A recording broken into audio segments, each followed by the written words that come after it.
You stupid bitch. Yeah, you're a stupid bitch. You stupid bitch. I was. So Good.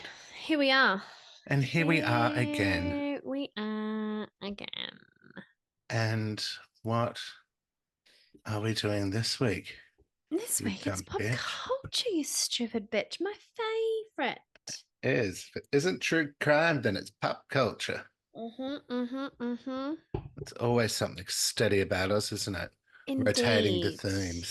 themes. Indeed. Well, it's just the two now, isn't it? Mm. So it's pop culture, and we are the stupid bitches. Say what? Group. Project. Ensemble. La-di-da-di-da-di-da. We didn't ever get to what we would call a collection of bitches, did we? It sounds like it has to be a No, pack of bitches, a butt of bitches. a butt of bitches, an ass A of buttock bitches, of bitches. a wobbly ass of bitches. Oh, and that Skye I do. collar, Oh yeah, that's Shoulder Hipkins, and you're listening to stupid bitches. Say What? The What? podcast about everything and nothing, but always with wine or beer or tea or hot chocolate this evening. Well, not for me this evening. I don't have my fuck, what is it? Collagen hot chocolate. Oh. I do have that. I try to remember to have it overnight, and I forget. I had it last night. Delish. I probably will have it later tonight. Mm-hmm. It's my new little nighttime regime. I love that for you. Thank you. So I guess we've covered what you're drinking. No, I haven't yet. I haven't. So tonight I'm drinking wine, having a good old No. glass of Oh, you red. are having a cheeky red. Cheers, motherfucker. Cheers. And I poured a big one too, because I Ching was like, ching. just the one. Ching Um, ching. and I haven't had this before. Mm. We have a bottle of it, Enlighten us, please. but I'm not allowed to drink it, so I just bought another one. I think the cat's taking a dump next to me. Lovely. Now, I don't usually do the aroma, but I have to on this one. Oh, okay. Maybe I should do that too, actually. Oh, yeah. Oh, interesting. Mm. So I'm having a cheeky cab sav. A cheeky cab sav, my fave of the It's red varieties. Plus, me too. It's a Jacob's Creek double barrel cab sav 2021 aged Irish whiskey barrels. oh, I like it when it's in the whiskey barrels. I love those I've ones. never had it before, and Vinny got a bottle for his 40th birthday, and I think it's Oh, 2017.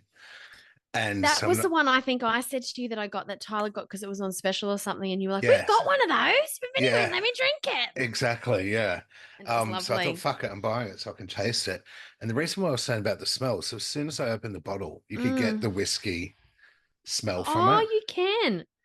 I And think I even when you drank it smell too it, quickly to it smell any whiskey tones when I drank it. and I can taste it as well. It's an interesting, because you know what whiskey's like when you have it neat, Interesting aroma. aroma and a bouquet, if you will. You know what how whiskey's like when you drink it neat. It's kind of Yes. got a hint of that in the wine, that sort of burn, Mm, but no burn, but smooth. mm, It's interesting. And what mm. about you, Dunhall? What are you drinking? You're gonna be shocked when you What hear pray what I'm tell? drinking. Okay, so I'm just having a little whiff too. Just smells like wine to me. Nice. But I'm A drinking a good start. Wyndham Estate Oh, since 1828. Bin 555 Shiraz, and have a guess what year it is. 2024. Much lower. March Mm-hmm. 2012. Lower. Ah, It won an award in 2012. It oh, won good, several good. awards I in was picking up 2012. something then. Um, 2002. No, it's 2010. Okay, 2010. That's good. And did But you it's buy that, or is that like no, an this old is one on the rack? this is gifted from my dear brother-in-law who inherited a Oh, whole rack yes. of wines from his cousin who had been collecting them for years and years and years. And I think Az likes to partake in a glass of red, my brother-in-law, from time to time, but certainly can't put away several bottles on a In regular one basis sitting. like moi. So he gifted it to me at his birthday last weekend. So I was like, I'm Ah, going to take that home for the podcast. yes, it'll make its own little appearance on the potty. And went, so thanks, Az. I love you. And happy birthday. Yes, happy birthday, Az. Occasional listener to the podcast, he is. But Tyler What had was a his sip of favourite it. topics? Or did he just Oh, listen I to don't random know that ones? he has one. I think he just randomly picks it up. I'm not sure if he listens to it to the end. He probably puts it on high speed and just flicks through it and, goes, oh, Right. that was interesting. But what was Those I going to stupid say? bitches do say what? A lot. What? What was I going to say? Oh yeah, so Tyler opened it for me because I was down here finishing off my notes, and he said, "I'm going to have a sip because this looks like a really nice bottle." And I've just got Tyler over to becoming a red drinker in the last 12 months or so. Yes. And usually most glasses, that first glass is real Yeah. for him, and he certainly doesn't shovel it down the way that I do. But he took a sip and he was like, "Oh my God, Skye, I could just scull that whole entire bottle." And I was like, "Well, don't. It's for the podcast." Imagine if we just fucking picked it up and I know. put it in a snorkel. God, I wouldn't put it past him sometimes. I'm just making sure those doors are closed so that the sound's not too bad. So anyway, that's what I'm drinking, you stupid bitch. And how has your week been, please? It's been good. But to say the wine's nice, is it? You said that, didn't you? It was delicious. It is lovely. Great. Yeah. So my week's been good. It's been nice. On the weekend, we had a bit of a friend-based weekend. I guess they usually are most of the time, but this was catching up with people I hadn't seen in ages. Oh, So lovely. chick I used to work with, Daniela, met up with her and another friend, Sarah, on Friday night at Fridays after a couple of drinks with work, and Vinny came along, had a good old chin wag. Hadn't seen her about 8 years. It was nice. She was at our Bucks party in Australia. Oh, okay. Yeah, right. She had the long blonde hair. Hard to say. Hard to say. So that was nice. And then we had Belinda and Maria around on Saturday night, which was good because I hadn't seen Maria since I think the girls, and Sometime. before that it was May. So it was nice to have just that sort of, old familiar catch up. And the other thing I was going to say is this, it's our 10-year wedding anniversary tomorrow. Oh my God! Well, all the memories were coming up, but there's so many of them every time they come up. If I don't have time during the day to go, I just see a few of them. I'm like, oh my God, there's so many. Let's just scroll through them, And then depending on how much time I've got. And when you don't catch up with them on that day, you're like, damn it, I have to wait a whole year. Because you know what came up? It was when we were going bushwalking in Ireland. And we got we went on the big trek that came up. Yes. So it was the day before your wedding we did that, and That we must fell be in the today, I mud. was going to say, yeah. Then fell in the mud, and then you had Up to the pull me Holy up the Cross. hill. Yeah. I think And there's a photo. I think my ex-husband had to push my butt up. There's a photo of it on our Stupid Bitches Say What Instagram. It's like friends helping pictures helping stupid bitches. It's like. So yeah, 10 years have tomorrow since that big trip, and of course us tying the knot. Holy moly. Crazy, hey. So we're going to go out for dinner. Nice dinner tomorrow night at Southbank. There's a smoked rib beef type place. Serves meat. Okay. We were thinking about going to Southbank. Actually, we were thinking meat. about going to Spaghetti House. Have you been to Spaghetti House? That's delish. I love Spaghetti House. I don't know. It sounds familiar, but I did go to something like that in Vancouver. So I don't know if it's a franchise from there. But yeah, so it's just this big steakhouse type thing, fancy meals. You can get fucking a steak for $600 if you want. We won't. But they do gold-plated steak and shit like that. Oh, dear. I know. We'll share probably get 2 racks of ribs and maybe some lamb chops and just see how we go. But yeah, so that's my week. We'll reminisce about how much we've achieved over those 10 years, becoming parents immediately to 2 girls. I can assure you I was not up the duff when we got married, even though the girls were born in October. Very quickly they came along, didn't they? I know. They were born October 31st. Fresh out there. I just sneezed and they were there. 2 little hairballs. How about you, stupid bitch? How's your week been? Look, it's been good. I have a bit of a rant to go on about the books that I've been reading this week, and then just sort of something else that you will think is really funny that I'll share with you about my weekend. But just want to plug in here: 49 days till Bali. Woo Woohoo! woo!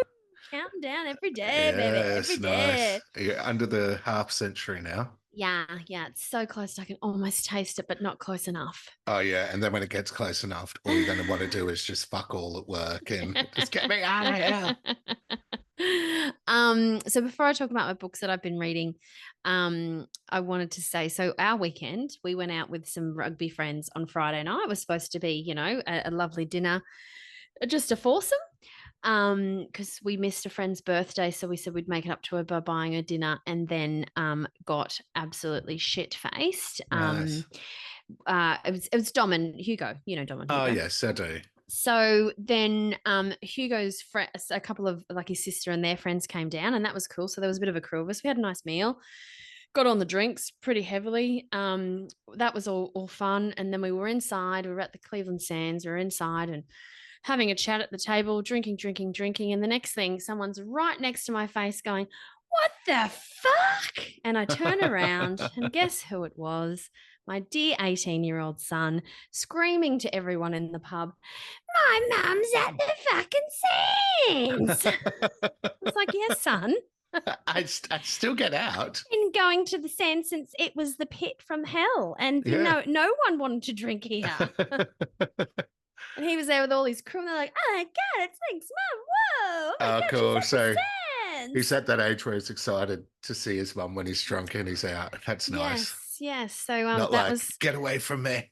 that was hilarious. So he was heavily inebriated, kept telling us he was going to the Cass and the Valley. What's And the this was cat? about Oh, is the that the Casper? casino. Oh, the The casino. casino. Is that And the this was about, Casper? I think they lobbed it about like 11:45 or something like that. And we all got kicked out at 1 because it was closing. And his poor dear girlfriend was driving and she was Oh, unimpressed. bless her. I'm telling And them to fuck off. You run and your own, kid. and then we had Aaron's birthday, my brother-in-law's birthday on Saturday. So that was another big shindig Mhm. with the fam. But the thing I really wanted to talk about is that I've finished 3 books this week. Jesus. I'm officially reading my 30th book of the year. Well done. How's your reading going, by the way? It's still at page 100. So I checked my notes, and this time last week when we were doing the podcast, I was halfway through a book called Remember Me by Charity Norman, which I finished. It was a good solid 4 stars. Nice. Since then, I've finished another book called One Dark Window. It's a gothic romance that's loosely based on a type of magical deck of cards similar to tarot cards. Mm. Um, But they have magical powers. Yes, they do. There's a lot more to it than that. There's a monster called Nightmare that lives in this girl's head, yada Oh, yada. It was really cool. Also a 4 star.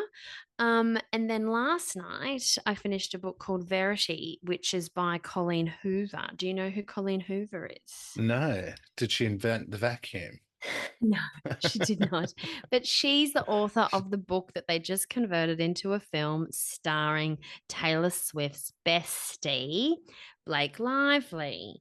Oh, So you'd have to be living under a rock to not see all the posts and everything about It Ends With Us and how everyone didn't get along on the movie set, and yes, Taylor yes. didn't support her when she was getting all the bad press and blah, blah, blah.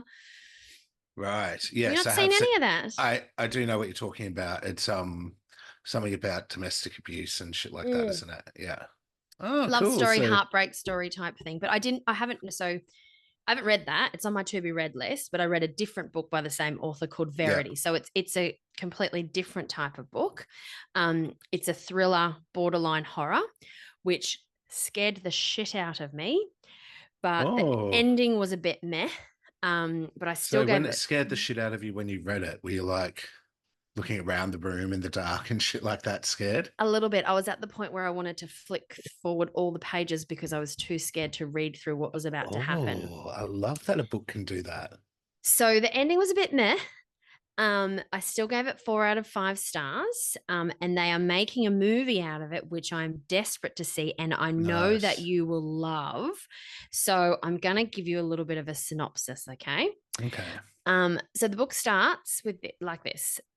A 32-year-old introverted writer is heading to meet with her publicist on a possible book deal. She's written one hardly successful book and she's run out of money, and her mum passed away the week before after a really long battle with cancer. Bless. She's standing on a New York City street and a dude gets hit by a car in front of her, and she watches his head get popped under the tires of the truck, God. right in front of her on the side of the road. Yuck. She's covered in his blood, everything, because that's how close she was. And the guy who helps her gets her clean up, takes her into a restaurant, takes her into the toilets, helps her get cleaned up and stuff. Turns out to be the guy that she was supposed to meet, that wants to offer her this deal. So they have the meeting, and the reason that he's offering her this deal is because the contract is for a ghostwriter to write his wife's finish his wife's internationally successful book series. His wife was in a terrible accident and is practically a vegetable after her twin 9-year-old daughters died within 6 months of one another. Sad. So I'm not giving anything away that isn't on the cover, other than her witnessing the death of the guy, but that happens in the first page of the book. Head popping. Yes. I read it in one day, and I worked from 7 till 6 of that day, and I still managed to speed read it because I was that hooked. I'm like, oh my God, I have to know what happens. How thick in centimeters would you say for Look, the viewers it's probably when I picked it up, because Tyler picks all my books for me because I have a massive pile next to my bed, and then I say, baby, I'm just about finished, pick me a new book. He grabbed it, and I'd really been desperate to read it because I want to buy that It Ends With Us, the Colleen Hoover one. Yeah. But I wasn't sure it was my taste. It looks too airy-fairy for me. And then because Verity is more of a thriller, I thought, I'm going to start with that. If I like her style of writing, then I'm going to go get this one that Blake Lively's in. Yeah. And then so Tyler finally picked it. It's been on my list, on my pile for like 6 months, and he finally grabbed it. I was like, yes, that's the one I wanted to read next anyway. Good job, baby. And when I picked it up, I thought, oh, that's actually quite thin. And when I started reading it in the bath, and I was so hooked, like as soon as I got home from work, I was like, I think I can finish this tonight. I'm gonna. It's probably not what anyone else would call a thin book, but compared to some of the books that I read, it's quite thin. It's thin. Oh, yes. Cool. So I don't know if you would enjoy the book because I just think the point of view, maybe not your thing. Yep. It's a bit love story in parts to start off with. Yeah. A lot of sex in it. Okay. But the premise, and if they make a film out of it, it'll be amazing. Insane. Okay, cool. If they do it well, they could completely fuck it up. But hopefully there's enough meat in it to make it a really good film if they do it well. Oh, cool. Well, that's exciting. Yeah, because that was like when they did The Passage. I remember you getting me onto The Passage when I lived in New Zealand. And that was a thick book. And I remember reading it on the bus and all the shit. And I was like, this would be an amazing TV series. And then they made it into a TV series and it just was shit. And it was the guy to Saved by the Bell, wasn't it? He was the main character. I never watched it, I don't think. I did give it a couple of goes, a couple of episodes ago, and it just didn't. They just made it too confusing. Like the book's it was a very confusing book, yes. But they could have tried to iron some of that shit out. Yeah, fair. Well, very good. And then I started another book as soon as I finished Verity. So now I'm reading another book, my 4th book of the week, which is Funny Story by Emily Henry, and it's awesome and I'm loving it. I'm probably going to try and finish that tonight. Oh, wow. God. I love that you're loving them all. That's so cool. Yeah, look, I think I gave 1 star a couple of weeks ago to one. I was going to ask you actually, if you're reading a book and it's 1 star, do you finish it? Or do you just go, I think I pushed through. I think it had a lot of sex in it. And I think I pushed through because I was like, Tell me more about his throbbing member. But it just sort of got worse and worse and worse. And by the end, I was like, come on, how did this even get like a publisher? Yeah, I know what you mean. That's like that death trick. I've tried so many times to read it, and I'd read 10 pages and just be like, oh, this is just so dumb. But that was me for Boy Swallows Universe. And it's totally out of character for me because everyone, and I'm not saying I hated it because that's not the problem. I think I put it down and picked it up too many times that I lost that rhythm because I was doing other stuff and I was busy and I was watching TV shows, and it just got to the point where it was like haunting me. It's like, pick me up and finish me, Skye. And I was like, I don't want to. I don't want to. Yeah, yeah. It And see, wasn't the that book, was it was one. me.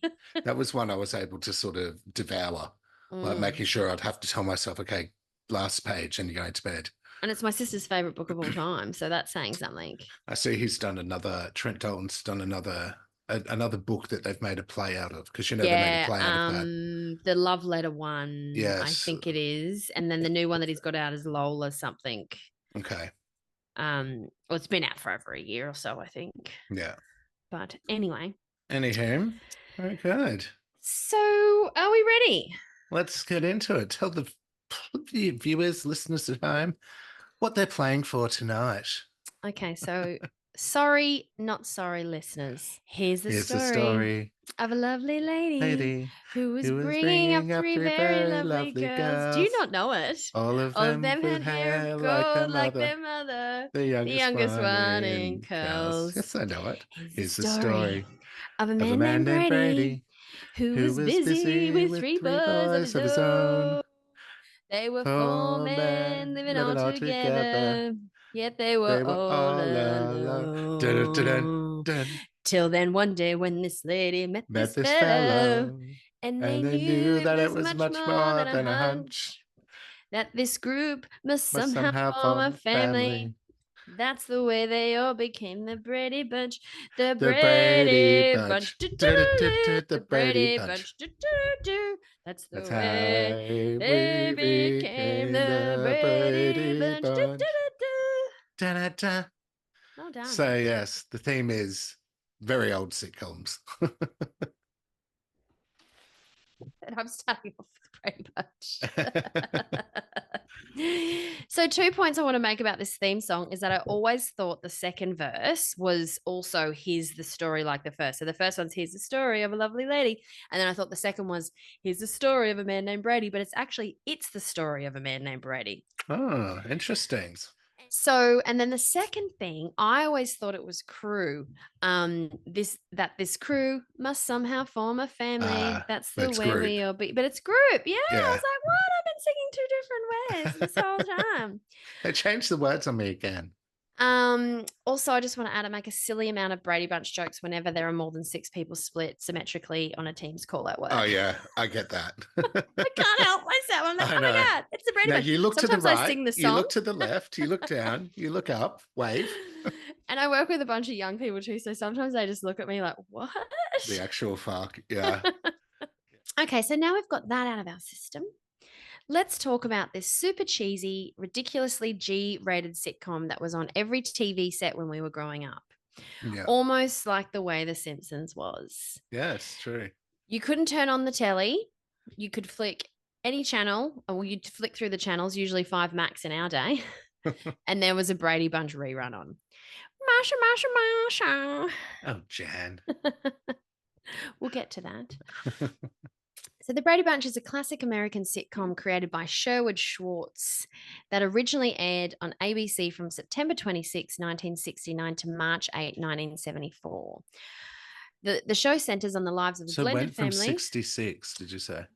To 74. Wow. Yes. Jesus, there's a little bit more to that I was very shocked about as well. Okay. But I'll get to it. The show centers on the lives of a blended family consisting of 6 children, 3 boys and 3 girls. That's how they became the Brady Bunch. Brought together when their single parents, Mike Brady and Carol Martin, marry. The children's daily interactions, sibling rivalries, and their shared experiences within the family home became the core of the series' lighthearted, family-friendly storytelling. Yeah, and there was always a lesson to learn. There was always a lesson to learn. Now, Cindy, no one likes a tattletale. Despite having a modest audience during its original run, so from 69 to 74, and failing to achieve significant critical acclaim, the series gained immense popularity in the years following its cancellation. So I didn't realize it had been cancelled.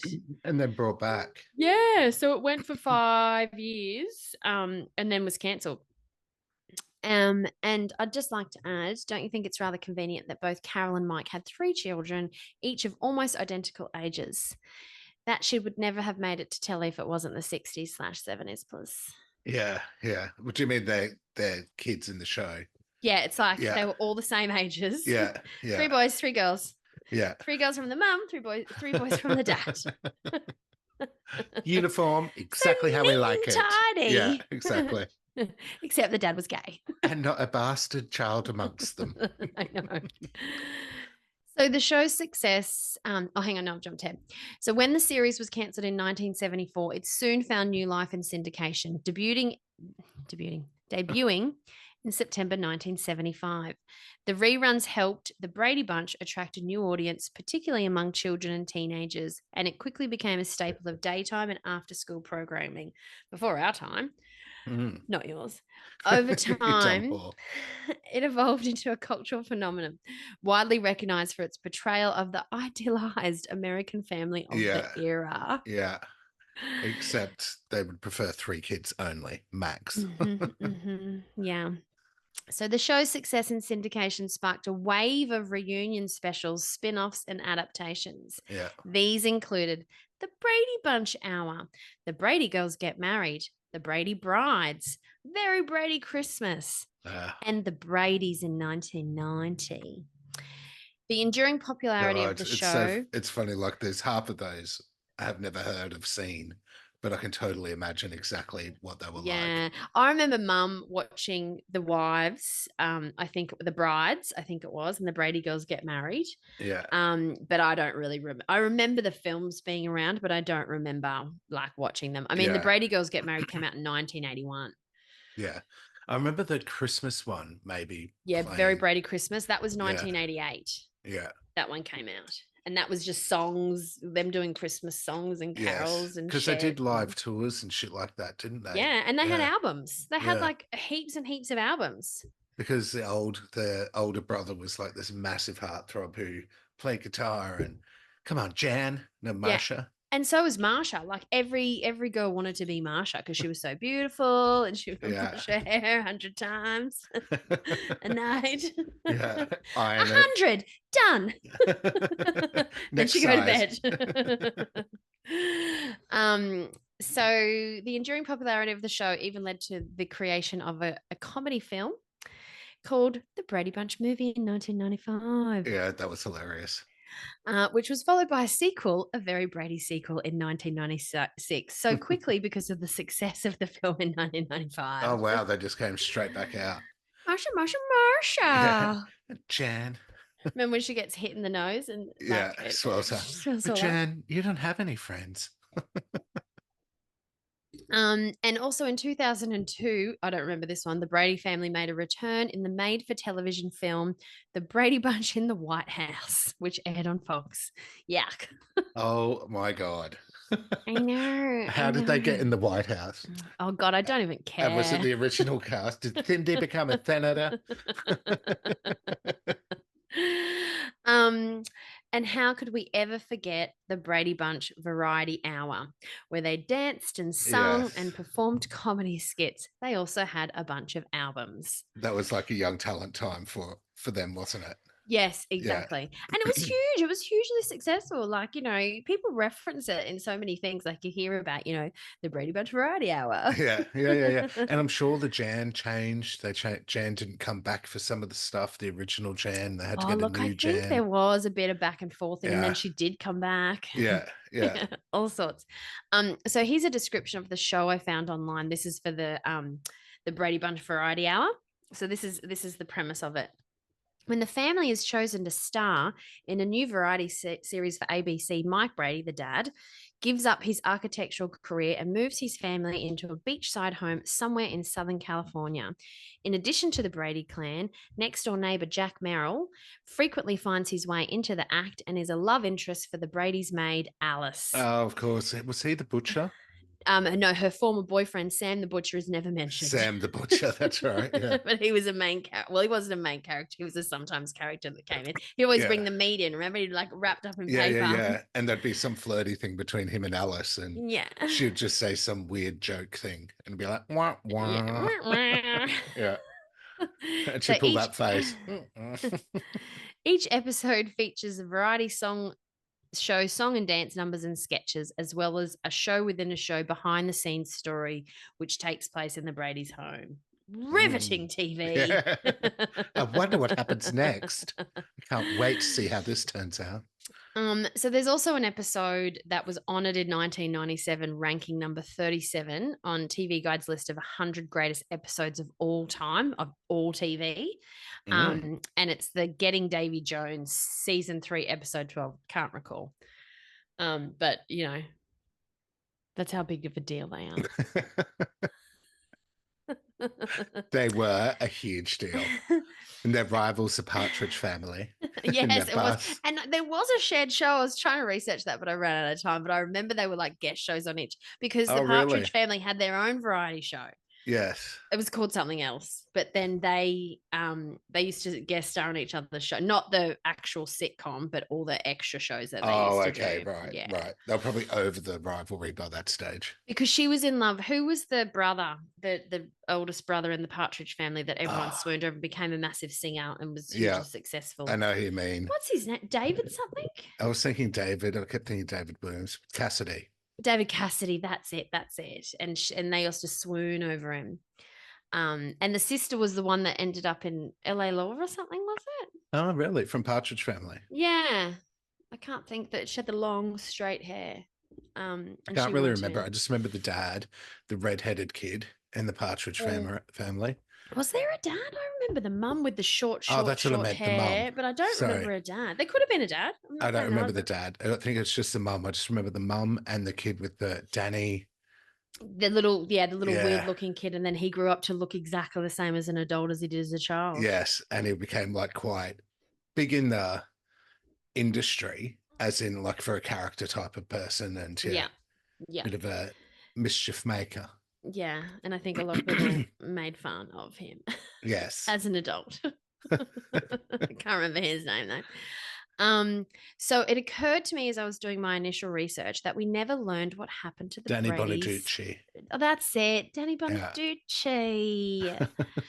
Hey, Danny Bonaducci. So it occurred to me during my initial research that we never learned what happened to the Bradys' previous spouses. Do you remember what happened to them? I feel like the only way that they would have made an acceptable joining of marriages is if they were dead.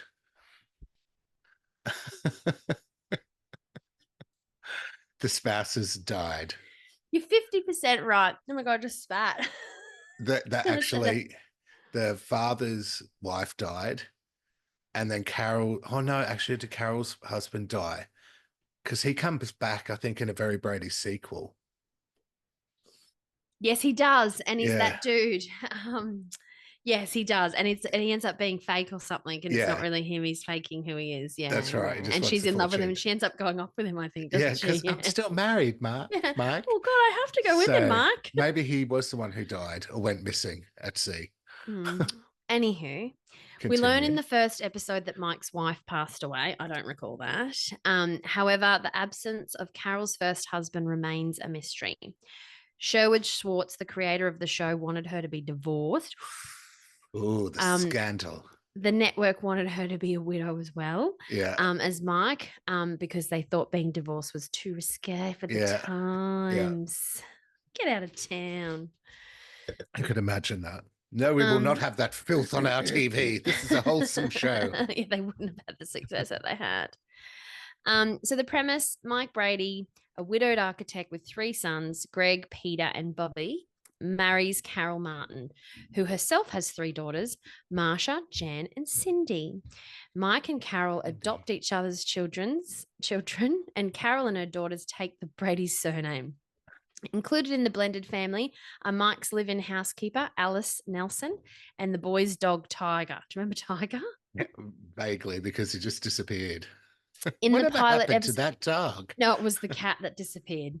Oh, so no, the dog does too. Does he? Yeah, so they talk about Tiger, and I think Tiger's in a few of the first season or seasons, and then Tiger's just no more. And because Shelley Long, who plays Carol in the movie, she even says at one stage, Tiger, whatever happened to that dog? So in the pilot episode, the girls also have a pet, a cat named Fluffy, who never appears in any other episodes. The setting is a large two-story house designed by Mike. Yeah. And it Located was in such a the LA weird suburb. Yeah, it house was a too. split Total level. 70s. Yeah. The way they had the staircase so grand Yeah, and with the gaps in it as you go up the staircase. yeah. And like all the wood on the Yes. walls, that wood Yeah. paneling and stuff like that. Um I remember that the cat chased the dog in the first episode. I mean, the dog chased Oh, the cat in the yes. first Yeah, yeah. At episode. the That's what I wedding. remember. Yeah. No. Is it? Yeah, maybe. Yeah, yeah, Yeah. yeah. Because they get married in the backyard, I'm sure. Yeah. Now I vaguely recall bits and pieces of the episodes, and I know for certain I watched them all the time. But most of it has just escaped my brain. Yeah. There's just no room in there for Brady Bunch memorabilia. And like the stuff that happened in the Brady Bunch was so vanilla anyway. It's not like it was, do you remember when? This crazy thing happened. Yeah. But we should totally have a Brady Bunch rerun party. Maybe the movies. Let's do the movies. Could start it off with maybe the pilot in the last episode. We should do that. See what happens from the beginning until how it ends. Yeah, that would be good. You'll like the bit about how it ends, though. In the first season, awkward adjustments, accommodations, gender rivalries, and resentments, inherent and blended families dominate the storylines. In an early episode, Carol tells Bobby, the youngest boy, that the only steps in their household lead to the second floor. In other words, that the Bradys are not a step family, only a family. She's a wise woman, that Carol. I love that. Any steps in the family lead to the second floor. That we're not step families. Thereafter, episodes focus on typical teen and preteen concerns such as sibling rivalry, puppy love, self-image, character building, responsibility, dating, school grades, and getting along in social company. Very important lessons in life. Noticeably absent is any political commentary, especially regarding the Vietnam War, which was being waged at its largest extent during the height of the series. Yeah. Well, again, they didn't want divorced parents, so you could imagine they were steering clear of We're that. going to talk about the war. Yeah. Talk about a country divided. Have you got any favorite episodes, Beano? Look, I'm the same as you. I remember watching it, and I remember watching it often.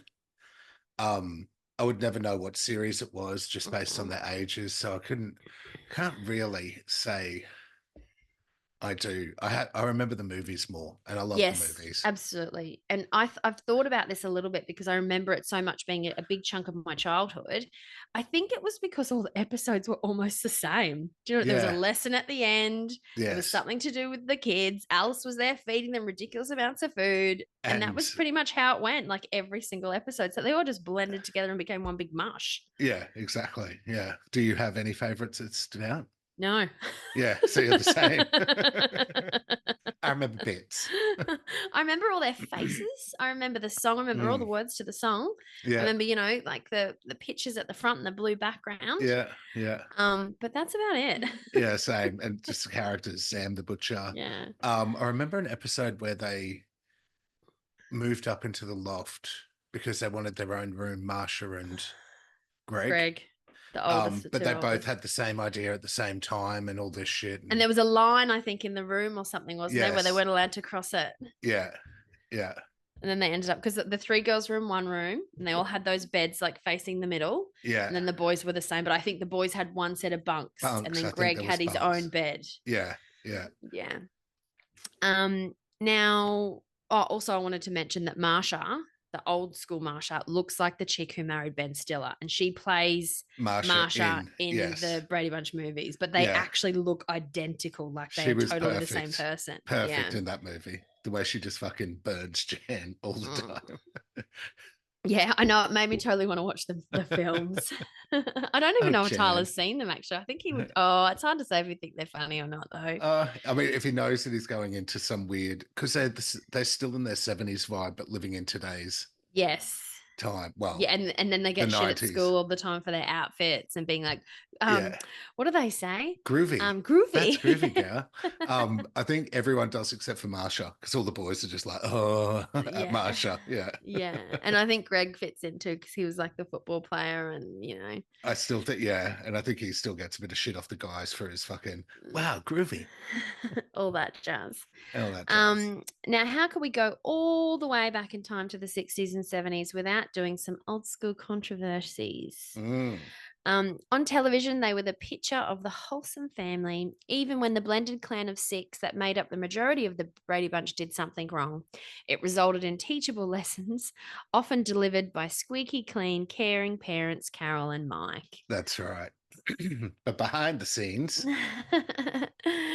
Like many of Hollywood's classic small screen series of the late 1960s and early 1970s, the behind the scenes goings on and cast relationships made for far juicier stories than ever appeared on air. For all their sweet natured shenanigans of the Bradys, off screen there was drug use, intimate relationships between the cast, hidden sexuality, and disputes over storylines. oh God. No, I want to get the lesson this week. Look, I gotta say it's pretty lame, everything I found online. Yeah. Except for the well-known part that Mike Brady was gay in real life and couldn't come out due to the era that the show existed, and then it wouldn't have been successful and he wouldn't have been able to stay on the show. That's all very, very sad. And then he passed away of HIV. Yes, he did. He did. I read, because I remember specials of where they talk to the cast and all the shit like that about controversies years after. And who played Carol? Florence Henderson. That's right. So, and she was saying she knew it from the very first moment with Mike. Yeah, because it was Mike Brady. So his real name is, hold on, Christopher Barry Williams. Sorry. Right. Apologies, Robert Reed. Barry Williams was right. Greg. Yes, Robert Reed. When she had to kiss him in one of the scenes, and the way he was so uncomfortable, she said she knew from that first moment he was gay, and she didn't care. But you never would have picked it, right? Like he's like the total picture of masculinity, like, you know, architect, build his own house with his own two hands. Supporting his family, including his wife and a live-in housekeeper. Now, guys, who bounced the ball over the fence? Now we have a lesson in that, don't we? You bounce too Don't hard, bounce the ball too you're going to bounce high. too high. You could And what hurt goes somebody. Up always comes down. But as I said, it was all pretty lame. So, other than, you know, Mike Brady, Robert Reed's, you know, tragic story, there was a bit of marijuana use. There was lots of kissing between the brothers and sisters. Yeah, I can they imagine. They lived a sheltered life on set, filming for most of the year and only had each other because they didn't go to school. They were like, you know, homeschooled on the set. So they were always like pashing each other secretly. And Mrs. Brady dated her eldest stepson, Greg, for a passel there. Yeah, for a what? A passel, a period. Passel. But in that same thing where they spoke about the controversies and shit, it came up about how Barry, so his name, Barry Williams, Greg. Yes, that's the oldest one, yeah. Yeah, dated the mother, and they made this big sort of ooh-ah about it. But literally, I think he asked her out on a date and she was just like, sure, whatever. Yeah. And apparently she was a real larrikin too. And she was super, super in character when she was being interviewed and stuff like that. But behind the scenes, she was a little bit of a dirty, cool. You know, just a little bit of a joker. And yeah, it's like Julie Andrews is meant to have a filthy mouth. And I love that. I love that. Yeah. Fucking wankers. So also, Marsha did some time as a serious drug user, but eventually came clean. And Mike Brady, the dad, was written out of the final episode completely because he didn't like the storyline where Greg's hair had accidentally been dyed orange at graduation. And when he demanded a rewrite and they called his bluff, he walked. Wow. So was he not in the last episode? He wasn't in the last. I didn't know that either. Yeah. That's terrible. I know. Imagine doing all the singing and dancing in the variety show and then walking because of a storyline involving orange hair. Yeah. Yeah. He put up with all that shit. And then he was like, no, I draw the line, guys. It's my last day. I'm not having it. I wonder if it was because they were going to pay out on Greg for having orange hair and ginger and rah-rah. And that's why it was like, maybe. I don't support this bullying shit. I'm a gay. He wasn't in the last episode. Wow. Interesting. Do you know what happened in the last episode? Greg dyed his hair orange on graduation day. So he actually did do his hair in the end. I think and so. Daddy wasn't there to see it. Yeah. Yeah. And apparently Marsha and Carol had to take all these lines. They just split the lines up. Oh, Jesus. It's like, I'm out of here, fuckers. I've had enough of See this you shit. never. Yeah. And for that reason, I'm out. All right. So I'm going to do a favorite ditty of mine that I used to watch all the time after school as well. And I'm going to take my glasses off and vape. Very good. I'll just say it's Diff'rent Strokes. Now, did you watch Diff'rent Strokes? Definitely. Do you But remember again, the can't theme really tune? remember. I can remember the theme song, but I can't really remember any episodes. Yeah, I remember a couple of episodes. So do you remember how the theme I remember songs... a catchphrase though, so Oh, I'll yes, wait for I've that, got shall I? that, Because you're yeah. going to use that because I remember, and I still say that to this day. Do you remember how the theme tune starts? I just remember different strokes and rule the world. Yes, You it say does. was What if I it? said, what if Oh, yes, it was like that slow lead up. What if I said something about our worlds or something? Oh, yeah. So it goes, I was going to say, what if I said to you this? Mm. Now the world don't move to the beat of just one drum. No. What might be right for you may not be right for some. A man is born, he's a man of mean. Then along come two, and all they had was jeans. That's because it takes, they had different strokes. It takes different strokes. It takes different strokes to rule the world. Yes, it does. It takes different strokes to rule the world. So Diff'rent Strokes made it. When did Brady Bunch finish? Look, it went on for so long. So it actually finished for the first syndication in 74. But then it went on in 75 and then went for ages and then had all the spin-offs and stuff like that. So they were still making it, I think, the end of the 70s, early 80s. So this Diff'rent Strokes made its debut on the 13th of November 1978. Oh, okay. The series was a staple on NBC and ran for a total of 8 seasons, wrapping up on the 17th of May 1986, day of Maria's birthday. So over these 8 seasons, the show gave audiences a blend of comedy, heart, and a fair dose of real-world issues. Definitely real-world issues. I remember those distinctly not. Yes, I do. No, I do remember stuff, and it was they were a bit more gutsier than the Brady Bunch when it came to discussing things that were real issues. Yeah, not because to there be was discussed people of at the color dinner involved. table. Yeah. So there was also that as well, mixing in with a white family, which was massive for the time in the 70s. But it was also that not rebellious time, you know, of life. As you said, with the Vietnam War going on and all that shit, there was just a lot of sort of, I don't know what the word is. Not anarchy, just social, a lot of social changes and shit like that. Yeah, massive social change. Yeah. So the sitcom follows the lives of 2 African-American boys, Arnold Jackson and Willis Jackson, who are adopted by a wealthy white widower, Phillip Drummond, and move into his luxurious Manhattan penthouse. I have to say, can I say it? No, you can't. Not even that. I'll just cut it out if you don't. It's coming up. Philip, played by Conrad Bain, is a successful businessman, and his daughter, Kimberly, played by Dana Plato, remember her, becomes the boy's new sister. Philip explains in one episode how he was close with the boy's parents and adopted them after death. That's how he ends up with the kids. I didn't know that. And I don't know what happened to his wife, but again, she had died.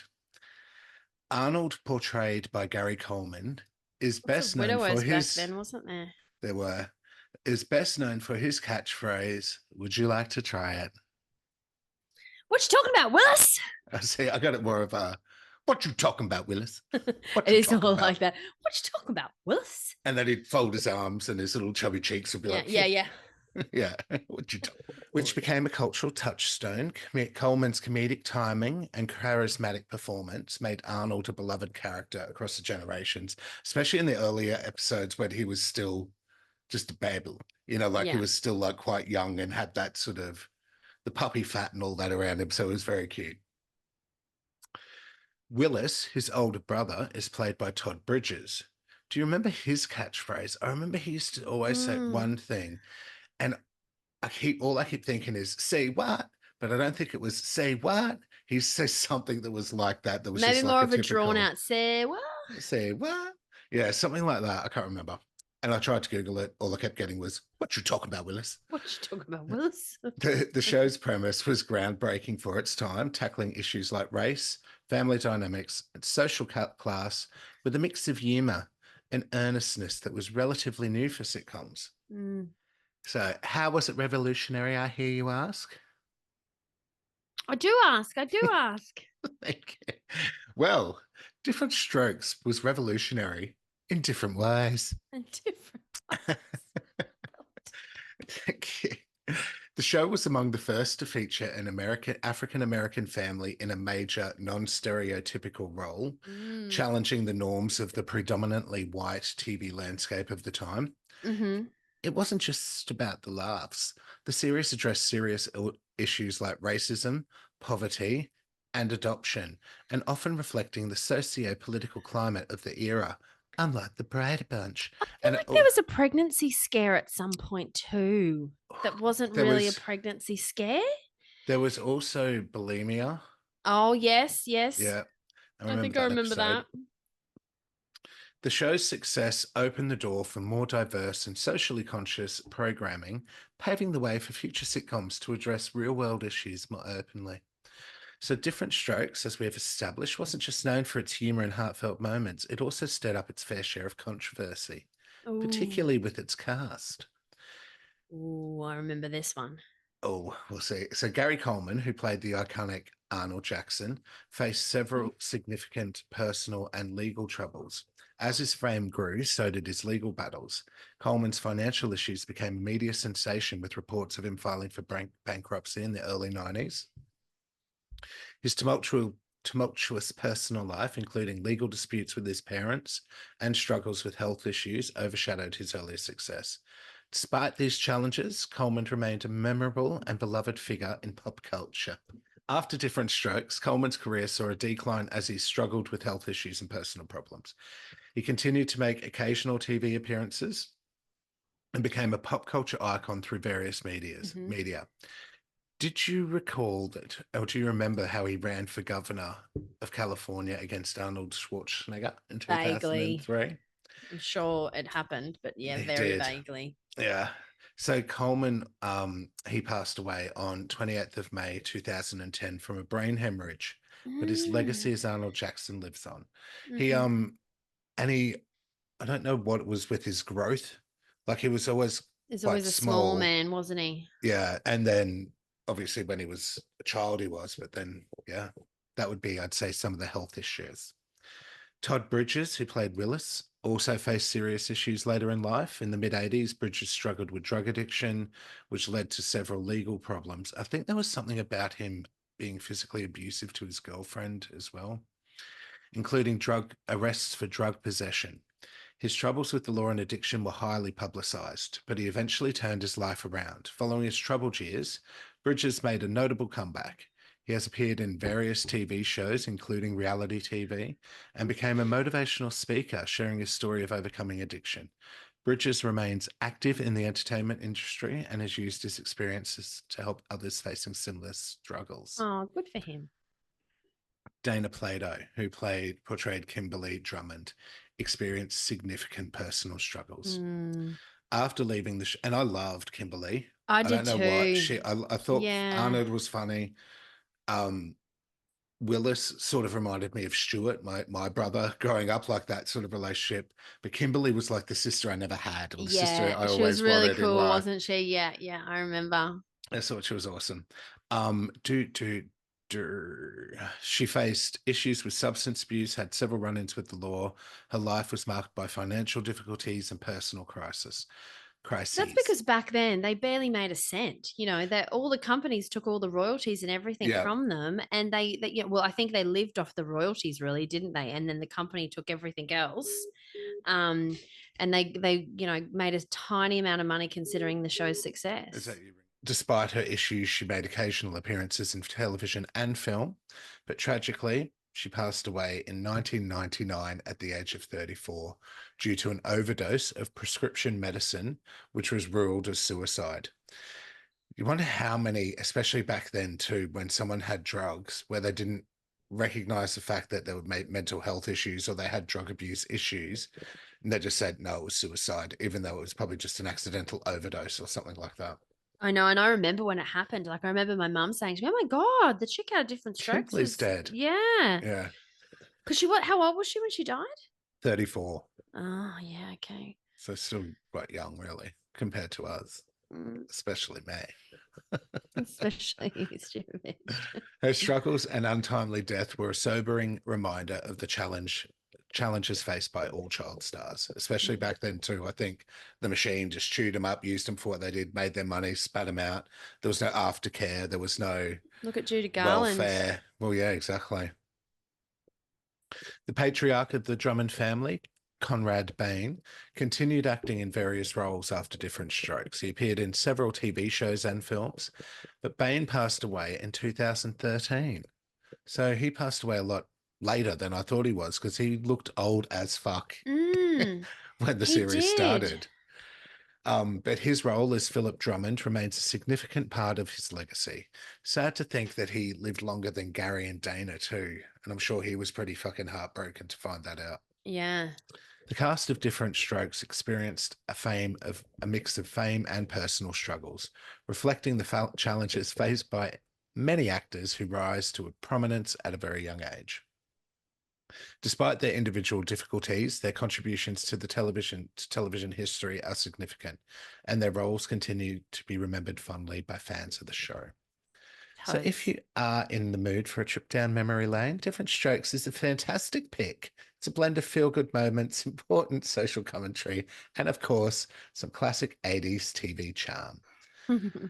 And do you remember how they had a maid as well? Not Alice, Mrs. Garrett. Oh yes. Oh, hang on. Am I getting her mixed up with the Facts of Life one? Well, we'll get to that, but Mrs. Garrett did change characters throughout Diff'rent Strokes as well. Mm. So we asked earlier, do you remember any episodes specifically? No, I just remember the catchphrase. What you Yeah. talking about, What you Willis? talking about? I remember one that was a robbery. Someone robbed the penthouse, Mm.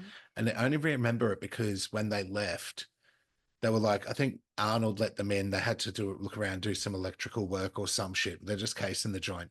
And when they left, they put some sticky tape over the door lock thing. So when it locked, it didn't go through the sticky tape. And they were able to come Ooh. back into the house afterwards. And I feel like that happened at Watergate. That's what they tried to do at Watergate as They well. Do you did. They remember? totally did. Yeah, yeah, you did that. That's what I mean. I was thinking that's what I remember. I think something like Yeah. that happened. I wonder if they got that from that. They did it a couple of times, didn't they? Put the sticky tape over the door to break in Watergate. Yes, yeah, to keep the doors unlocked. Mm. The bulimia episode, I remember that where what was happening was I think Arnold was getting in trouble because in the morning, like a big cake had been devoured that the homemaker had made or the housemaid had made, or there'd be all this food that had gone missing and Arnold's getting blamed for it. It's like, it wasn't me. What you talking about? It wasn't me and all this shit. And one night he goes hiding down in the kitchen to see what's really happening. And Kimberly comes down and she binge eats, and then goes and throws up. And he's the one who discovers it and they have to discuss Now yada, you yada, yada. say it, I do remember that actually. And I think, and I could be getting my wires crossed on the show, but I'm pretty sure there was something about like a child predator sort of themed one where Arnold, I think, was with his friend at an old bike shop. And there's a creepy man, and like it doesn't obviously go into any detail, but he wants him to stay around and rah rah. And I think one guy does, and then Arnold leaves and tells the parents, and that's sort of alluding to the fact of, never talk to dirty, creepy old men. But yeah, that's my Diff'rent Strokes to rule the world, please. Different strokes for It does. everybody. Yes, Yes, it it does. does. Okay, back to moi. Yeah. Let me just get to my notes. Plus. Okay. So I'm going to do Punky Brewster. And this is really a niche thing for our age group, right? Like people listening to this, if they're not out around our age, they're going to be like, what the fuck is this shit? Punky, what? Yeah. I'll just tell you though, dear listeners, there was also a cartoon which I feel was better than the show in the long run. Yeah. What came out first? The TV show came Right. out, and then because of the success of the show, they did the cartoon. And Yeah. And they I'll could talk a keep her little bit young about it. forever in the cartoon. And Yeah, yeah, yeah. So, Punky Brewster is a beloved American sitcom that aired from September 16th, 1984 to March 9th, 1986 on NBC, and then entered first run syndication from October 30, 1987 to May 27, 1988. What So, it does had that two. mean? It means it goes into another round of it all, like Okay. another syndication, where I think they added some new episodes and things like Some that. new producers pick it up or shit like that. Yeah, yeah, yeah. Created by David W. Ducklin, the series became iconic for its quirky and endearing title character, Punky, portrayed by Soleil Moon Frye. And I Oh, remember finding out that was her Moon name and being Fry. like, what the fuck kind of name is It's like that? she was born for fucking Punky Brewster. The show follows the story of Penelope, Punky Brewster, a bright, spunky, and free spirited little girl who was abandoned by her mother at a shopping center in Chicago. So it's pretty dark, guys. With nowhere to go and no one to care for her, she hides out in an empty apartment with her loyal dog, Brandon. Do you I remember the remember the dog? dog, yeah. And it's funny, yeah. So in the 70s, it's all about how do we explain the missing parent? They died. They died. How do we explain the missing parent? She dumped her. It's the She 80s. It's dumped fine. time. It's totally the 80s. And I feel like they really talked away from it. Like, even though I remember the first episode when she was like burrowing away and then she gets found with her dog and she's like Yeah, dirty and shit. And it's like her mum's abandoned her. but they never address the trauma of that. Eventually, she's discovered by the gruff but kind hearted building manager, Henry Warnemont, Henry, yeah. played by George Gaines. Despite being a lonely elderly man with no experience raising children, Henry decides to take Punky in as his foster daughter. So, talking about the older rich guy Yeah. from Diff'rent Strokes, I remember thinking, oh my God, I want her life so badly. And it was because she had a dog that slept on her bed and she had really cool clothes. Yeah. She wasn't magical or Not anything, because was she she? was an No. orphan that got left at a shopping center. In the cartoon, she's magical. Well, her little side dude that is in Right. the dog's in it. Is it like a fluffy thing? Yeah, and that's the magical character. I mean, that's Yeah. where the magic comes from. And it was always like bright Oh, stars going yeah. everywhere. Actually, I think I'm getting her confused with Rainbow Bright now. Yeah, no, different, Yeah. but similar in Similar. some ways. Yeah. The series explores the relationship between Punky and Henry, as well as her friendships with other children like Cherie Johnson, Margot Kramer, and Alan Anderson. Punky's positive, optimistic nature and her brightly mismatched clothing style became iconic parts of her character. Yeah. I thought she was just the coolest thing I'd ever seen. She was cool as fuck and she didn't give a fuck as well, which made her Yeah. even cooler. Yeah, totally. So Punky Brewster was a family-friendly show, but touched on deeper, more emotional topics such as abandonment, adoption, and the trials of foster care.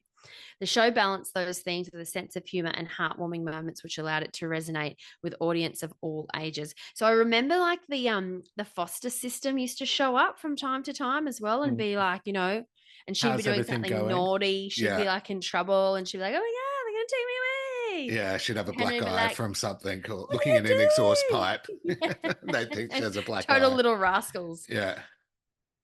Although Punky Brewster was never a massive rating success, it cultivated a dedicated fan base and became a favorite among children, myself included. Punky's playful, colorful wardrobe and her punk attitude captured the imaginations of viewers, and the show became known for tackling difficult subjects with sensitivity while maintaining a light comedic tone. As the sitcoms did in those days. That did. And so let's talk about the spin-off. It's Punky Oh. Brewster. Like a sequel, sort of. Yeah. So it started in, when did I say? 1984, did I say? Yeah. 1984 to 1986. So it kept going, but during like its run, that's when the cartoon came out. It's 1985. In 1985, an animated spin-off series titled It's Punky Brewster was created, featuring the voices of the original cast. The show added a magical twist by introducing a fairy-like creature named Gloma, who could grant wishes and transport Punky and her friends on whimsical adventures. The show also ran in syndication and was popular among younger viewers. I loved that show so much. In 2021, nearly 4 decades after the original series, Punky Brewster was revived as a reboot on the Peacock streaming platform. In the reboot, Salil Moonfry reprised her role as an adult Punky. And I remember when I saw it coming out, I was like, oh my God, I've got Yeah. totes like old school Punky vibes. I never watched it. Yeah, I remember that too when it came out. Just thinking, "Oh, cool!" Right. It's when they were bringing back all the shows. Yes. And I also never watched it. No. And she was an adult and she was a single mother of 3 kids. So Punky's character still possessed her original What charm happened and to the spunk. father? That's hard to say. I think she got left at the shopping center. But it says Punky's character still possessed her original charm and spunk. Did it though? Yeah. 80s, 2021. Yeah. And did she still have it? But the new series reflected her journey through parenthood and the challenges of balancing family, career, and self-discovery. And no one gives a shit about that if it's Punky Brewster. Not in You know what I mean? 2021. Yeah. It's not gonna like the people that you captured the hearts of It back was then. COVID. We were in lockdown. Yeah, I feel it didn't touch on that. The reboot was praised for its blend of nostalgia and modern sensibilities, appealing to both original fans and new viewers alike. While it brought back familiar faces like Cherie Johnson, it also introduced a new generation of characters, including Punky's children and friends. I wonder if they make any mention of Henry in it, if he's gone. Oh yeah, I wonder. So when I was researching this, I thought, oh my God, I totally remember the theme song. Like I didn't remember it, but I was like, oh, I can't wait. So I went on YouTube to watch the theme song. And I was like, I don't know this. Yeah, and then I don't recall it. And then I put the theme song on from the cartoon. I was like, oh my God, I totally know this. Okay. It was a rendition. Like I couldn't remember the words, but I was like listening to it. Oh my God, I remember everything about this. And I feel like I used to sing along every episode that I watched, but that information has been knocked out of my brain. It gone. And that's it. Oh, well, you'd I told you it was short and sweet. One. See, you were heckling me for being too long when the Brady Bunch. Brr. Okay, well, my last one is The Facts of Life. The Facts of Life. The Facts of Life. Hang on a sec. Let me tell you a story about the Facts of Life. Sort of. So, before I get into it too much, were you aware that The Facts of Life was a spin-off from Diff'rent Strokes? I did know that. That's why I was thinking the housekeeper was the same. Yes. And I remember the housekeeper being the same, but I didn't realize it was a spin-off. So the show features Drummond's former housekeeper, Mrs. Garrett. And I remember her being Mrs. Garrett in the other one in Diff'rent Strokes and The Facts of Life. That was her name. But I just thought that was just what she was. Do you know what I mean? I didn't realize it was a spin-off when I was younger. Who accepted a job as the house mother for a dormitory at Eastland, an all-girls private school that Kimberly was attending. The Facts of Life first aired on the 24th of August, 1979. She always had the uniform, Kimberly, didn't she, in Diff'rent Strokes? Yes. She used to walk in the uniform all the time, like the white shirt and the long skirt and stuff, and the tie. And the plaid skirt thing. Yeah. So this aired a year after Diff'rent Strokes. Different Finished creators or started? Started a year after Diff'rent Strokes started. And it ran for a solid 9 seasons. So it ran a season longer than Diff'rent Strokes. Wrapping up on the 7th of May, 1988. That's nearly a decade of laughs, life lessons, and some seriously memorable moments, please. It focuses on the lives of a group of girls attending this fictional Eastland school, a private girls' school in Peeks Hill, New York. The central character is Mrs. Edna Garrett, played by the ever-charismatic Charlotte Rae, who started as the house mother and later becomes a career counselor for the girls. The show follows Mrs. Garrett and her girls. Initially, this includes Blair Warner. Do you remember the girls? Rudy. She was the blonde one. Oh, no, which one was Rudy? It's Tootie. Tootie, that's right. Blair Warner was played by Lisa Welshel. Joe Polniashek, played by Nancy McKeown. which sounds really familiar, and I googled it, but it's not anyone I knew. Natalie Green, played by Mindy Cohn, and Tootie Ramsey, played by Kim Fields. Each girl has her own unique personality and struggles, from Blair's upper class attitude to Joe's tough girl persona, and Natalie's ever sweet bookish nature. And then Because Tootie. Joe was the Yeah. brunette. Yes, and I fucking loved Joe. Yeah. She was my favorite out of all of them. I just loved how she was such a fucking tomboy. I think Tough. I love Tootie the most. You know, and Tootie was kind of like the cool Yeah. rebel type Tootie! Tootie. So what made The Facts of Life such a standout show, I hear you ask? Sorry, what made The Facts of Life such a standout show? Well, I was drinking my wine. Here's the scoop. The show tackled a range of relatable issues from adolescence and identity to friendship and family dynamics. It handled topics like peer pressure, dating, and personal growth with a mix of humour and sensitivity that resonated with viewers. It was also groundbreaking in its portrayal of strong, independent young women. Each character brought something different to the table, making it easy for viewers to relate and to root for them. The show's ability to evolve its characters over time kept it fresh. As the girls grew up, the show adapted to their changing lives and circumstances, keeping audiences engaged throughout their personal journeys. And of course, you can't go past the theme song. You take the good, you take the bad, you take the both, and then you have the facts of life. The facts of life. And the world. The facts of life. The facts of life. That became iconic in its own right. Yes. It perfectly encapsulated the show's essence, finding the silver lining in life's ups and downs. The Facts of Life holds a special place in TV history. It not only entertained, but also offered life lessons that many viewers carried with them beyond the screen. The chemistry among the cast and the show's willingness to tackle serious subjects with a light touch made it a memorable part of the 80s pop culture. So where are the cast and crew now? So Charlotte Rae, who played Joe, no. Charlotte Rae was Mrs. Ed Krabappel. What's her name? Mrs. Garrett. That's the chick, the principal from Simpsons, Edna Krabappel. Edna Krabappel. So Mrs. Garrett continued acting after The Facts of Life, appearing in various TV shows and films. She made guest appearances on shows like The Golden Girls and Pretty Little Liars. Oh, she must have been old as shit in Pretty Little Liars. So she did pass away in 2018, but her legacy as Mrs. Garrett remains cherished by fans. And she was such a love. I loved her so much. She was so nice.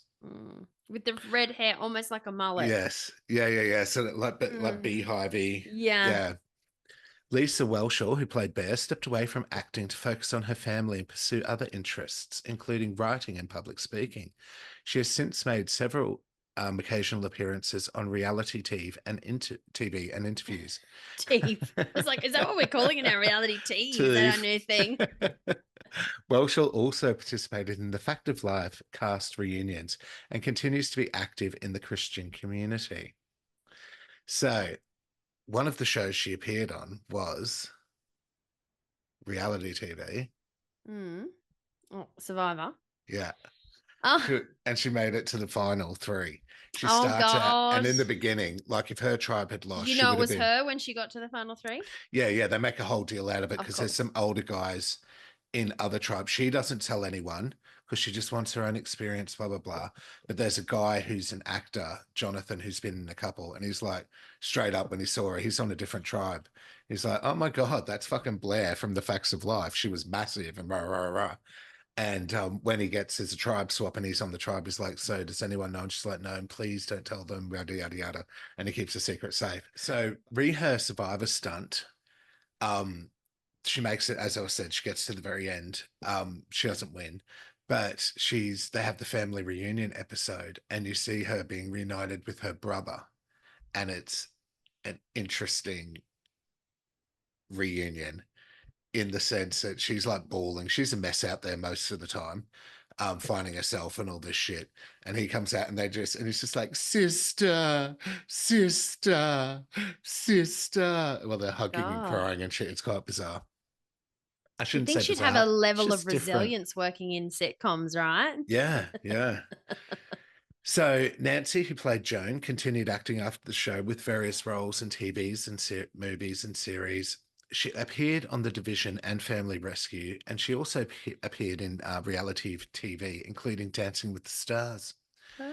Natalie has had her own successful career in voice acting, including her role as Velma Dinkley in the Scooby-Doo franchise, and she Oh. totally looks like you could hear her doing Velma's voice. Mm. She also appeared in more TV shows and films, such as Secret Diary of Desmond Pfeiffer and the Parkers. No, I hadn't heard of them either. She's active in charity work and often participates in the Fact of Life's reunions. And now for your favourite, Trudy. She transitioned to a successful career in both acting and directing. She starred in Living Single and made guest appearances on various TV shows. Mm. She also appeared on The Real Housewives of Atlanta. No. Yes. As a And regular person, like a well, it regular, or says just she came in and out? appeared on, so I'd say maybe a Oh. touch and go. And she continues to work in both acting and directing. She's also an advocate for mental health awareness and other causes. Oh, I So, love that. some controversies Mm. about Can I what the. say one thing before we move on to that? Was there a segue from that show into Family Ties? I don't think so. Because I feel like Family Ties was also a spin-off of Family something. Ties. You know, the Spin-off. Michael J. Fox one. Yeah, yeah, yeah. So, I don't see any spin offs from the Facts of Life, but apparently Mindy Cohn says the Facts of Life cast can't move past co-star's spin-off attempt. Apparently there was meant to be a reboot, but it hit a snag when an unnamed co-star went behind their backs and attempted to secure a solo spin-off. Drama. Drama. Drama. All right. Where are you? There you are. Where's my notes? Here they are. So here's some. One of the controversies was teenage marriage, an episode that focused on Joe's friend who becomes pregnant and decides to marry her boyfriend. The depiction of teenage marriage and the pressures surrounding it were controversial for some viewers who felt it did not fully explore the complexities and challenges of such a significant life decision. Then a few episodes later, that season, Natalie's friend, so Joe's friend first, gets pregnant, marries. Few episodes later in that season, Natalie's friend faces an unplanned pregnancy and considers abortion. The portrayal of abortion was particularly controversial at the time, as it was a highly Hugely sensitive and polarizing topic, and it still fucking is in the States. I They think dealt it with. is across the board. Like, I think it's a very sensitive issue. Oh, it is, but it divides the country in the US. Like, a bit more here than here. yeah. They dealt with big issues, whether they danced slightly around the topic or not. And I mean, I'm sure that if they didn't, the episodes probably wouldn't have aired back then if they didn't dance around the topic. So even though they lightly touched on things, you can imagine they would have been fucking really cutting the tape and breaking the mold and doing what they were doing anyway. But they had episodes dealing with racism, adoption, and drug addiction. So very similar to Diff'rent Strokes. So one episode features a new student at Eastland struggling with substance abuse, and the show approached the topic with a level of seriousness and depth that was rare for sitcoms at the time. In another episode, and I remember this vividly, Joe, played by Nancy, is the victim of an attempted sexual assault. The story follows Joe as she is attacked by a man she knows, and the episode delves into the aftermath of the assault. The narrative explores the emotional and psychological impact on Joe, as well as the support she receives from her friends and family. And I remember this line, but I didn't think it was Joe. I thought it was Nancy. I was almost home. I was almost home. I remember that, but I thought it was Nancy who said it. So maybe there's another thing. Or maybe my memory is failing me. This episode was especially groundbreaking for its time. A little from column B. A little mix of both. because it addressed sexual assault in a way that was rarely seen on television. The show tackled the topic with a significant amount of seriousness and sensitivity, which was both praised and criticized. Some viewers and critics appreciated the show's willingness to address such a difficult issue, while others felt it was too heavy for a sitcom. 80s. Totes. The portrayal of Joe's trauma and her path to recovery was handled with a level of realism that was quite unusual for TV sitcoms at the time, highlighting the emotional and psychological effects of assault, focusing on the importance of support and understanding from loved ones. And after I was reading that, and I was like, yeah, that is great that they're doing that. But it's still wild to me that they had to take that route with it.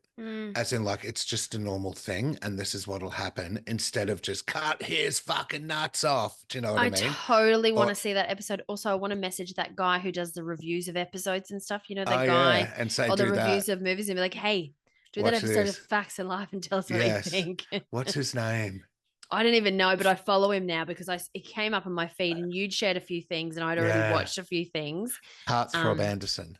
Yes, and to the point where he like totally ripped Some of the shit is just, hilarious. some of it is just the best. And so true. And you don't think it when you're watching it at the time. I sent you one the other day and I was like, I never thought about it. Oh, yeah. The best friend's wedding. Yes, my best friend's wedding. I was like, did you see my response to it? So right. What did you say? I can't remember. I said to you, like, I always felt terrible for Cameron Diaz's character. Yes. Because of what was happening. And I always thought Julia Roberts, Jules, I think her name is, was terrible. I just thought she was horrible and terrible and very like, what are you doing? But then I never really thought much of what he held him accountable. I just thought he was just, in between the two. But what he's about just his as take on the terrible. gay guy? What about his take on the gay guy? He's like, what? He just keeps popping up. What gay guy has time to go to their straight friends and stuff and a drop of a hat? Yeah, and just start singing a song the moment I wake up. Yeah, that's so true. He's like, straight guys, gay guys, he's not going to go to like, all the festivities before like a straight people's wedding. Like, he's not going to do all that with people he doesn't know. He's not going to go to that wedding with you. Oh, I'll do that for you if I had to. I know you would. And I reckon there'll be plenty of gay guys that would. But you just need to feed us a shit ton of ice lattes. Yes, and alcohol. Mixed with vodka. But it was so accurate. I was like, oh my God, that's so true. Like, I've never really thought about it like that. But yeah, like it's funny how it's not about educating men to not, it's not okay, rah, rah, rah, rah, rah. They're more about dealing with the trauma, which I get is very important very as well. Unusual in that time. Very unusual, but they would never have gotten it past the execs if they tried to make men responsible as well back then. Which means I really want to watch that episode. Yeah, it's called The Attack. By addressing sexual assault, The Facts of Life contributed to broader conversations about sexual violence and victim support. It also demonstrated that sitcoms could be more than just comedy. They could also be a platform for meaningful discussions and social commentary. The episode's impact is reflected in its continued discussion and its role in expanding the boundaries of what television could address. So, a little bit of classic TV magic right there with The Facts of Life. I found it was on Stan or Prime. And then I've searched for it again and it's since come off. And I was like, damn, because I actually would go back and watch a lot of that. That had more of an influence on me than Brady Bunch. Even though Brady Bunch is totally iconic, it had more of an influence on me than Diff'rent Strokes, even though I enjoyed them both. The Facts of Life, there was just a lot of love, I think, in it, because I fucking loved a lot of the characters. And a lot of humor. I remember it being like quite funny. Yes. Like very amusing. It was, yeah. So did you have any, and I thought about this afterwards, so like there was a couple of shows, I was like, oh, I could do that, but like it's our first one of this genre from that era. But you remember Webster? It was like, he was like Arnold too. He was another little person. And also Urkel, Family Matters. Do you remember? Yes, but that was more 90s. Did I do that? That was more 90s. Did I do that? And one that I thought of, because I kept singing this theme tune to Diff'rent Strokes when I remember the Diff'rent Strokes part, but I've forgotten now the world don't move. I forgot that part of it. And every time I would start to try and sing it when I was like, oh yeah, that's what it was. Do you know what the theme song was coming into my head? What? Now I can't fucking remember how it goes. Dun, dun, dun, dun, dun, Making your way in the world today takes everything you You got. got. All your worries sure would help a What I lot. got. Wouldn't you like to Like to get make way. away? What is that from? Hang on. Dun, dun, dun, Sometimes you dun, wanna dun, go dun, sometimes you wherever. Oh, wanna cheers. go well. Yeah, and I thought you would have done that for some reason. I don't know. I remembered There's so that being like my many. dad's comedy. Yeah, Like, and I when can it would come actually on, watch Cheers anytime if it's on. I'll just put it on and just be like, have and it it's in the the back. same with Seinfeld. Like, I can just put on an episode of Seinfeld. I couldn't watch Seinfeld back to back and back to back because I find it cringy in lots of places. Yeah. But if there's an episode on, it'll usually like get a couple of laughs from me and be like, oh, Elaine. Elaine was the best. Elaine was the best. I could not stand George. Oh, I hated him. He was just gross. I hated him so much. Every storyline with him. And also, I wasn't a big fan of Kramer. I didn't mind some of his stuff, but I it was wasn't just a big fan too. of Jerry. Jerry was annoying. Elaine was the best. Elaine was the best. And George's parents. I can't like George's parents. Yes, I did love George's parents. The mother especially. Yeah, yeah, yeah. But yeah, that's a 90s one too. So yeah, that's it. Well, Okay. we hope you enjoyed listening to our sitcoms of from the 70s, 80s. 70s and 80s. Yes, but I feel like there's so many that we could do. There's so many that we didn't touch on. Totally. You guys must get tired of listening to us doing TV shows. Or hopefully it sends you down memory lane as well. Get a little nostalgic, chuck on a replay. Facts of life if you can get it, people. Watch some Punky Brewster cartoons. Oh, some PB cartoons as well. But yeah, thanks for listening, you stupid bitches. Thanks for listening, you stupid bitches. Hope you enjoyed it. And Until we'll next week with some true crime. Yeah, follow us on our socials. Comment, share, like, subscribe. Do your thing. And tell your mates. Tell your mates. Good night, stupid bitches. Good night. Yeah, that stupid bitch. He's a stupid bitch. What a stupid bitch. That stupid bitch.